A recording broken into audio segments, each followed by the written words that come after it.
Ngayong araw naman mga bossing ay may dumayo din sa atin at ang dumayo sa atin din ay si Boss Paulo at nga pala mga bossing kaya pala si dumayo ay magpapalit daw siya ng decals. Tingnan niyo naman ang kanyang decals at kupas na. Ay tingnan niyo magkaiba ang kulay. Kaya pala mga bossing din niya dinala ang kanyang unit at din daw siya magpapalit ng decals sa amin ay napakagabok daw sa kanila. Nako bossing Paulo, hindi ka nagkamali ng pinagdalhan mo dahil ang pinagdalhan mo ay isang pro.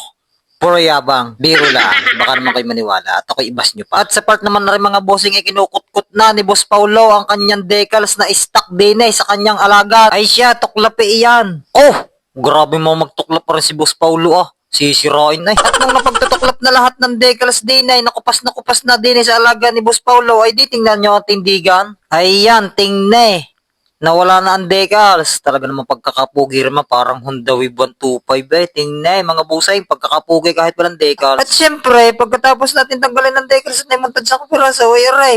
Inilalabas na ni Boss Paulo ang kanyang bagong decals na ikakabit din sa kanyang alaga. Tingnan nyo naman pagkakapugi. Talagang mabaliktad pa Tay, wait lang. Papakita ko sa inyo yung tunay na detalye. Ayan na ang tunay na detalye. Yan. Tingnan. Ay, ano? Tingnan siya, ikakapit mo na aray mga buseng. Ayan na, napakapit na ang nasa unahan. At talaga naman, tingnan ang tindigan. Talagang unahan pala ang aray, buhay na buhay na. Huwag nang patagalin yan. Ikapit na rin nasa tagilirang aray. Yan, sige. Teka nga muna, ita-timelapse ko nga muna para medyo mabilis-bilis. Ayan na, ay ano, ayan, pandalas na pagkakapit ng decals ni Boss Paulo. Yan, tingnan mo boss. Baka yan ay meron ng bubbles. Ay siya. Ay motor mo naman yan, ay siya. Bahala ka na. Ang nagkapit nga mga boss, ay tingnan ninyo ang pagkakaganda naman ng tindig at buhay na buhay ang kulay. Violet, talagang ubing-ube. At may halo pang itim. Tingnan mga buseng at pagkakapugi.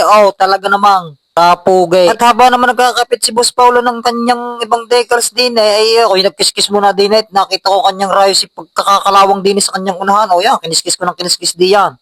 Boss Paulo, baka naman, mapapamerienda mo kami diyan.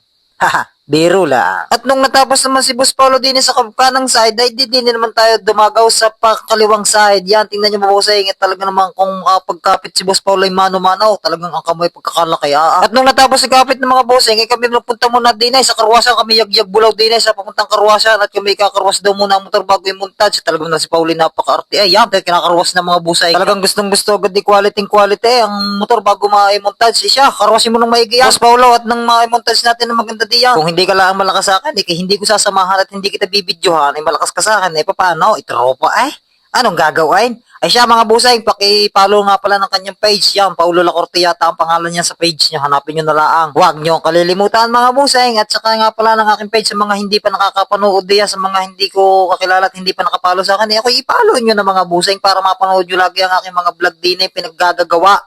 Maraming salamat na agad sa inyong lahat. Karwas na nga pala din ni Bossay, binabanlawanan ni Boss Paulo. Talaga naman lintik naman pinupugi ng ismas na aray. At nung natapos naman karwasin mga bossing, ay kami din nagpunta kina Boss Chano. Din kay Ka Roger, shoutout nga pala kay Ka Roger. Din kami mag-e-edit ng aming video at medyo malamig-lamig din ang simoy ng hangin mga bossing. Nga pala mga bossing, bago nga pala tayo makapunta kay Ka Roger, ay pakinggan nyo muna Red. Bago nga pala kami nakaalis doon kayo sa may karwasan at kami pagkakatagal namin doon, nabasa daw, pakinggan ninyo mga bossing, tayo mandarang motor na rin Paulo. Nabasa yata ang spark plug.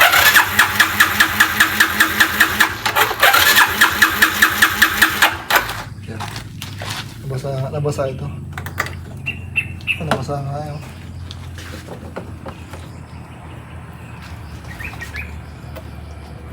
Dali, dali. Pasa mo. Pasok ako. Buhay na yan. The moment of truth.